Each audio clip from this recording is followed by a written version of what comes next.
you doing? That was funny. Hey, you? Hi, Benjamin. Hi, Anthony. How are you? Good. Tired. Yes, ma'am. Tired, tired.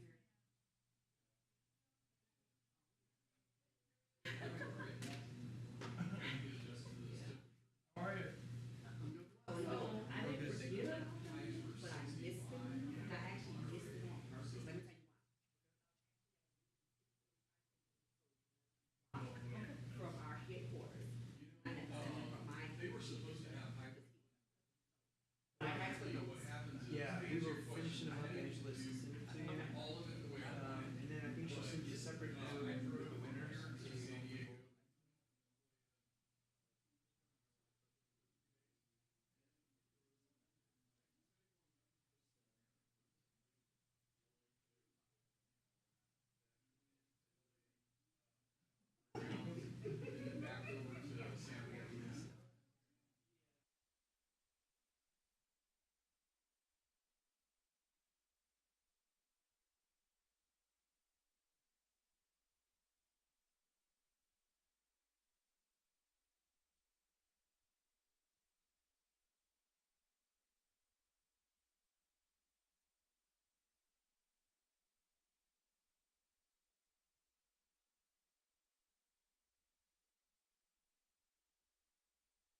2025 to order, and we'll start with presentation and discussion. Item A, the August 14th council meeting agenda items. And the mayor will be back for this, so he'll call that meeting open. And oh, did we find someone to do the invocation? Yes. Who's it gonna be? Councilmember Landry. Thank you. Okay, Dr. Lange. All right, the Pledge of Allegiance led by Faye Jackson. Ken's got item 1. Okay, awards and presentations. This will be the Neighborhood Commission's first award of excellence, going out to Cochise Serving Veterans. Will you be, I guess we'll just Yeah, it's all call you up. scripted out. Okay, We have remarks prepared for the mayor. Of course, we can elaborate beyond what we provided. you and- might. Yeah, but then the vice chair, Wendy Grindy, will be in attendance. Oh, yeah, okay, she'll be home. Okay, and then we're gonna have a certificate of appreciation for the Sierra Vista Little League, and that's gonna be John? And you'll, okay. And then Chuck, you'll have your manager's report. Do you wanna share anything? Yeah, just a few things, Mayor Pro Tem Humphrey. As I mentioned this morning at Spotlight Breakfast, we did get the year-end June sales tax report late last night. I was able to include that this morning, and we eked out a $15,000 gain for the year, which isn't great news, but I guess it sounds a heck of a lot better than negative. So we'll take that.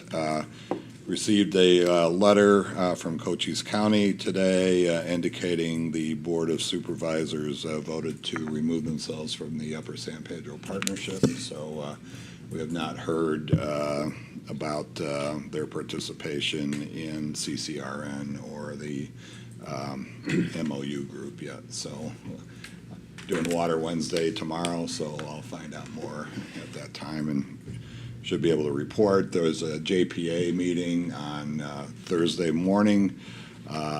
Main item of discussion is the Fort joining CCOM on at least a part-time basis for nights and weekends to start. So that's a good thing that's been worked on for a long time. We have a request for proposals for elevator maintenance services, which is an EXO with Fort Huachuca. So we'll be, of course, looking at that. And then the Montebello hydrants improvements project has been completed, and I assume they test out okay, Chief. So very good. So, and that's a good thing because that area absolutely needed those hydrants. And that's what I have right now. Thanks. Thank you. Any questions? Yeah. Chuck, what's the significance of the Cochise County pulling out the Upper San Pedro project? Well, try to answer it in the short. We have 3 main groups that we work with on water. The Upper San Pedro Partnership being the oldest group and the largest. It's really right now functioning more as a technical arm. So a lot of our engineers, scientists, et cetera, and Sharon serves on that on our behalf. So I don't see much significance there, really, Sharon, in terms of the county not being there. Obviously, the other 2 groups, Cochise Conservation and Recharge Network, it's pretty important to have county representation on there because a lot of the projects are in the county and that they're doing. Go ahead, Sharon. I just wanted to mention, I had a meeting right before this one, and a representative from Cochise County indicated that they were staying in the CCRN. Okay, all right. They did not say anything about the MOU group. Yeah, and then the other group is our adaptive management MOU that we have with the Fort County, BLM, and the city. And that one's pretty important as well because it deals a lot with policy and the Gila River adjudication right now. So if any of them were to be the best one, it's not a good sign, obviously, to pull out of. It would be the partnership. And there's some political animosities there too, but I'm not supposed to be qualified to comment on that. So anyway, it is what it is. So you do most of the heavy lifting on all 3 of those groups? I attend on a tech basis. Chuck attends many of them, as Yeah, does I Victoria. chair the AMC group and I chair CCRN. I also chair the admin committee for the partnership. So, and I guess that's by virtue of just having been here forever. So, but yeah. Thanks. And we usually have a Wednesday every month, so we lovingly refer to them as Water Wednesdays, and that's tomorrow. So lots of water tomorrow. It's our favorite day of the month. Yeah. Okay, that's a good question, thank you. All right, and then we'll have, okay, Dr. Landry, read the consent agenda. Any questions on item 2? No, okay, under new business, we'll have, the tax levy. Jen will present that.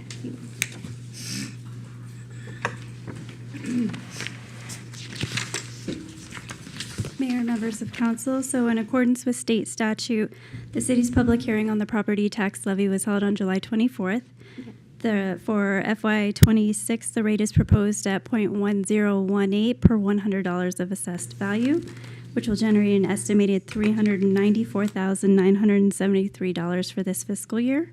Since there's an increase in value of taxable property, the rate is reduced slightly so that the actual dollar amount that citizens pay for FY '26 will remain the same as FY '25. Excuse me. The overall increase in revenue from last year is due to new construction, and for this proposed new rate, the city is not required to publish a truth in taxation for the property tax levy. And I'd be happy to answer any questions. Thank you. Any questions for Jen? Okay, good. Thank you. And then we'll, let's see, and then, Jill's gonna be, this is the codification of Code of Ordinances. You'll Yes, be ma'am. presenting on that. Mayor Item 4. Pro Tem Humphrey, members of council, this is the second of 2 steps to codify ordinances passed by council between September 2023 and April of this year. We held a public hearing and had a 30-day public comment period that started in late June, and we received no comments. So going forward, if approved on Thursday, all of those ordinances that were passed in that time period will then officially become public record, and we have we keep a few printed books. I will note that I discussed this with the city attorney, and when the next time this process goes through, we're going to go straight to ordinance, because as a purely administrative process, this doesn't really require the 30-day public comment period, because everything it's doing is already done. So it'll be a one-step process next time around. Yeah, that makes sense. Mhm. Okay, thank you. Any questions for Jill? Okay, thanks, Thank Jill. you. And then we'll have our comments and requests of council and then adjournment. So we'll move on to item B, which is the council executive report. Usually Mark or Angelica start us off. I have a lot of comments about it. Well, I'll take Mark's comments too. Oh, you did comment. Do you want Mark to go first? Councilmember Rodriguez? No, go ahead. Okay. Sorry if I take any of your things. But yeah, so the council executive report is always a really good report. It gives all kinds of great information for the public, for anybody that might be interested. It's a really great spot where a lot of things are there for you to learn about. Some of the things that I really like, my favorite things about the executive report is like the spotlights of various staff members and different awards and highlights about what all they're doing. So one of my first comments is about in the communications department, where there's interns in this during this time, and so one of them was assisting with video and photo production. A student of University of Arizona, Colin Pregler, and I've seen him at a lot of different events with his camera taking pictures. He gathered photos and B-roll of lots of different events, and learned a lot about video production and things like that. So that was really cool to see him out and about, and to know that that this program is really great for the interns. I also really liked the What's in Your Budget campaign that highlights some of the things that were going on in the budget process, different snapshots that kind of give people an idea of what all's going on. I think that's a really great campaign that gives people these little bite-sized pieces to kind of understand how that works. So I really appreciate that. I think that's a super great idea. The next area that I wanted to talk about was in Department of Parks, Rec, and Library. So the Employee of the Year Awards. So that was a really cool event. I went to like half of it, I guess. It was really cool to see everybody gathered at the golf course, what's it called now?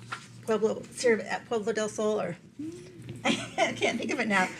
But that was really cool. Everybody went there to the driving range, and I thought that was really fun because not everybody's a golfer, and so that was a kind of a fun way to have everybody get to know about the driving range and how it works and the various changes that are out there. And it was really cool to see to see everybody coming together and just to see the camaraderie and how everybody supports each other. I really, really love those events. So full-time employee of the year, Ishmael Gomez. And I've seen him at so many different events, setting up and taking down things. Always has a smile, always happy to see everybody, always ready to help. So that was really cool to see him being celebrated. It says here that he represents the heart of public service and is an outstanding ambassador of our team. And so I definitely high five to him. I always love to see his smile and his positive can-do attitude. That was really cool. And then Employee of the Year runner-up, Remy Snyder, and she's a circulation coordinator at the Sierra Vista Public Library, and so she leads by example and brings joy and optimism into everything that she does. And then I'm sorry, I feel like it's really important to highlight this, so I'm gonna take a while today. Sorry, okay. not sorry. It's okay. And then for part-time employee of the year, Debbie Baker. She's the recreation leader for the Adaptive Adult Recreation Division, and that she has a heart of service, and she makes such an impact to the people that she works with. And then part-time employee of the year runner-up, Nate Albertson, recreation aide in the sports division, and that's some of the highlights here is reliable, hardworking, and dedicated member of the team. And then the Star Awards. The Star Awards was awarded to several outstanding individuals that go above and beyond, often working across departments. And so some of the people, all the people that are listed here are Mark Nobles and Brandon Pascal in the Public Works Department. So shout out to them. Marty Elizondo from Community Development Department. Shout out. Antoinette Kalma in sports. Teresa Penny, Erica Sackett, and Michelle Doncaster in child and family programming. John Garza, Richard Hedlund, Richard Pelotonin. Bonus points if he has a Peloton. Minus points for me if he hates people to say that, but I thought that was really cool. And Brett Platt, Parks, Buildings, and Sports Field Maintenance. Jacqueline Lindham in Aquatics. John Healy, Sports and Aquatics Supervisor. I think he's here tonight, He's right? over there, yeah. Shout out. Jennifer Parker in Library. Donna Hewitt, Parks and Recreation. Stephanie Linneman, the OICC. And Allison Bradshaw in Special Events Coordinator. So I just wanted to take some time to give them a shout out and just, high five to them. And thanks for everything that they do. The staff is really what makes the city what it is. So I always love to see that in the executive report. And then employee spotlight for Nathaniel Anderson for the sports division. He's going to be going to Pima Community College to be pursuing his degree in civil engineering. So employee spotlight for him. Thanks for what he's done in his department. And then moving on to the Public Works Department, some of the retirements. It's always really great to see how many people stay here for a long time. I feel like that really shows that hopefully they really enjoy what they're doing and who they're working with. So I just wanted to acknowledge Kent Rader, facilities technician, Bill Fry, the compost technician, Jody McGrath, an engineering technician.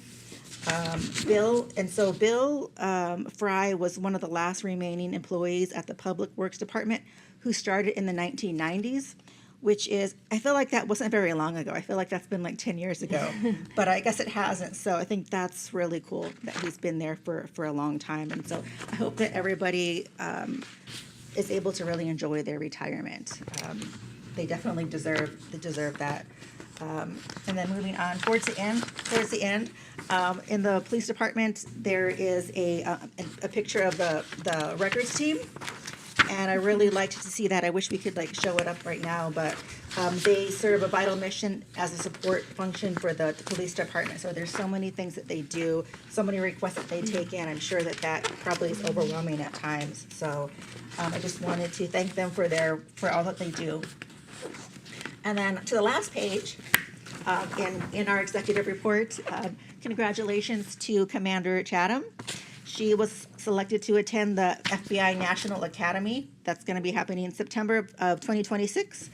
And so it's a 12-week course that focuses on police executive leadership strategies, managing the professional image of a police department, implementing community policy and initiatives. And this is one thing that I thought was super impressive, that only the top 1% of law enforcement in the nation are afforded the opportunity to attend the FBI National Academy.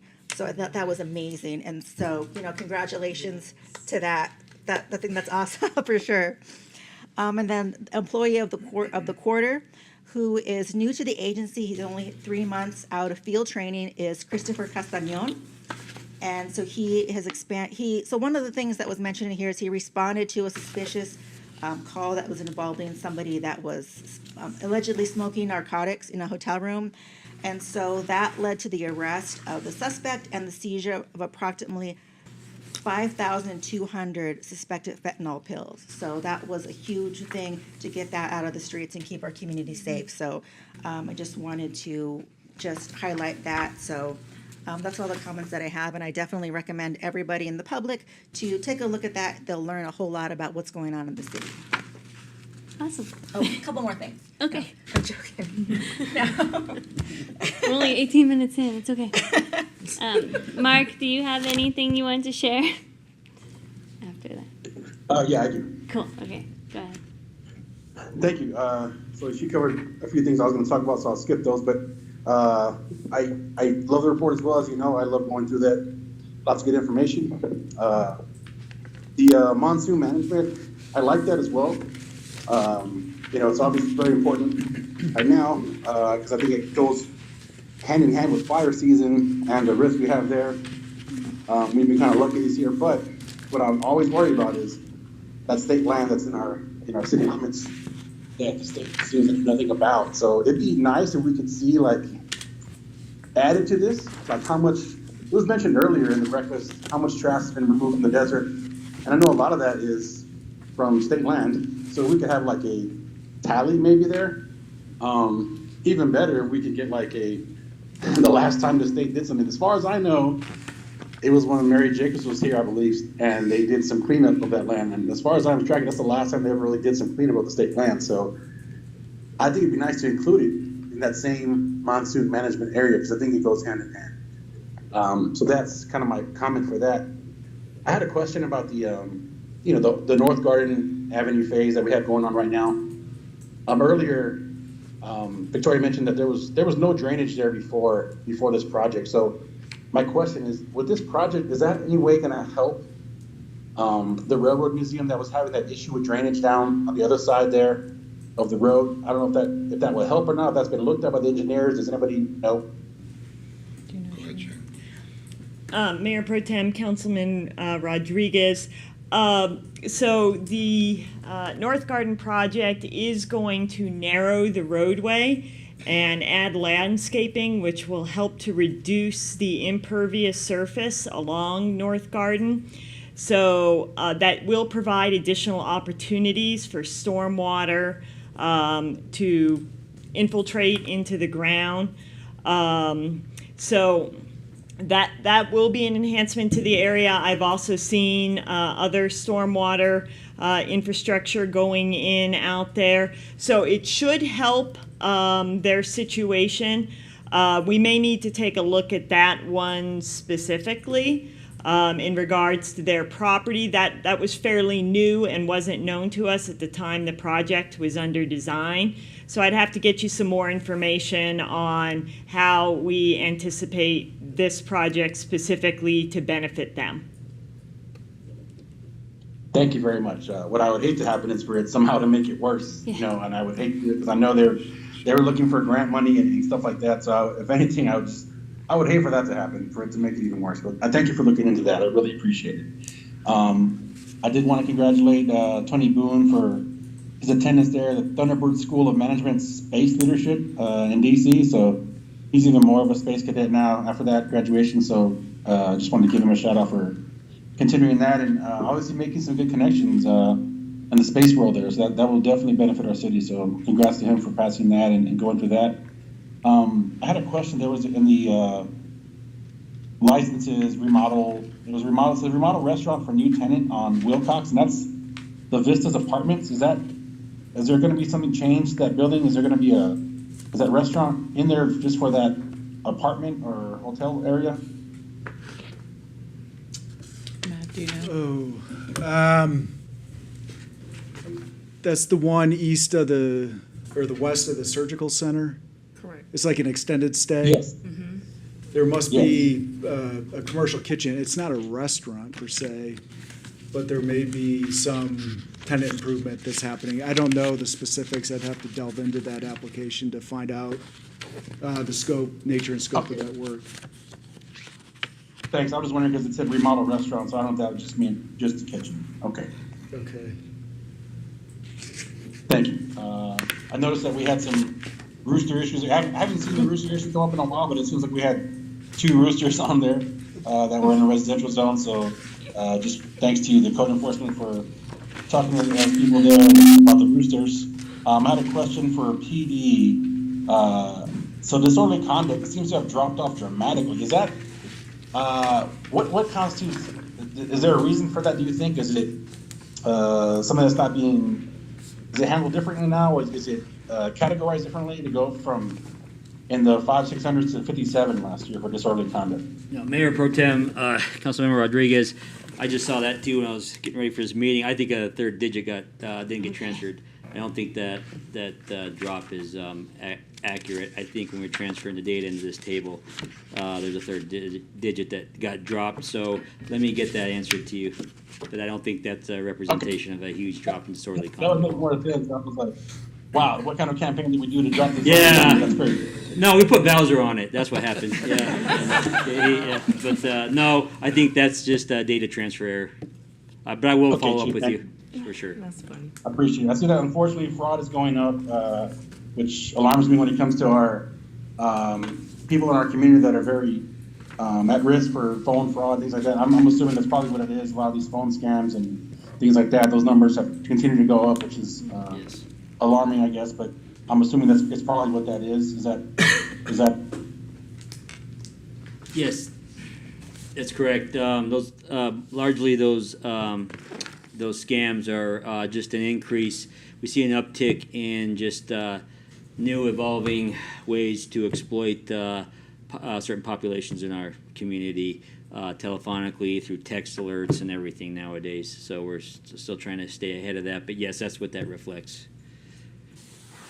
Okay, thank you, Chief. Appreciate it. I also want to congratulate Commander Chatham for being selected to go to the FBI Academy there in Quantico. So congrats. Good luck on your 12-week course there. And also to Officer Castañon for taking those pills off the streets and making our city safer. So thank you very much to that. And then the call volume for fire department is crazy. This weekend I saw Fort Huachuca's engine in our city. So when I see that, I know things are crazy if Fort Huachuca has to respond with their engine to a fire in our city. So I'm assuming that the calls were dumped everywhere if Fort Huachuca had to come respond with their engine for a fire, which is crazy because that says a lot about the call volume. And obviously, you know, we're not growing as a city number-wise, but the call volume is going up. So there's definitely a formula there I think that we have to address. And I know we're looking forward to try to staff, you know, Station 4 and get an engine out there. But it's just kind of crazy to see things like that happen this past weekend. So I definitely want to continue to see those. I appreciate the numbers that are reported there and of the call volumes and things that are in our area and out of our area that they're responding to. So I appreciate that. But again, we're just seeing Fort Huachuca respond, which never happens, was kind of odd. So I appreciate that. Thank you. Okay, oh, that's all your questions and comments? Mayor Pro Tem Good. Humphrey, Alright, just thank That is you. it. All right. And as a follow-up to Councilman Rodriguez's remarks, we've talked to Chief Jones and Deputy Chief Deaver about the possibility of using civilians similar to the community service officers that are in the police department that could handle emergency calls and administrative calls that the fire department might have, and open that up to the public. So that's something that they're exploring, and if that can help reduce some of the routine call load on the rest of the troops, that might be a possibility for us. So. Okay, good, that sounds good. Any other comments, questions? All right, we'll move on to item C, report on recent trips, meetings, and future meetings. Let's see. I do have I have one tomorrow. Arts and Humanities and Cultural Diversity, 4:30 at Oscar Young Community Center.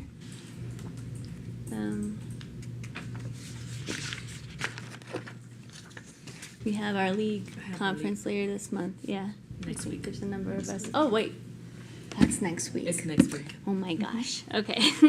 So next week, we're going up to Phoenix. A number of, I think, some of us, okay. For the regular league conference, and, but no other meetings or, okay then. Item D, future discussion items and council requests. Okay, hearing none? Mayor Pro Tem? Okay, good, okay. Yes. So I've got a number of things Yes. on your agenda for the next work session, including we found out this afternoon that we will be having the executive session to discuss golf course financials on August 26th, and that'll start at 1:30 p.m.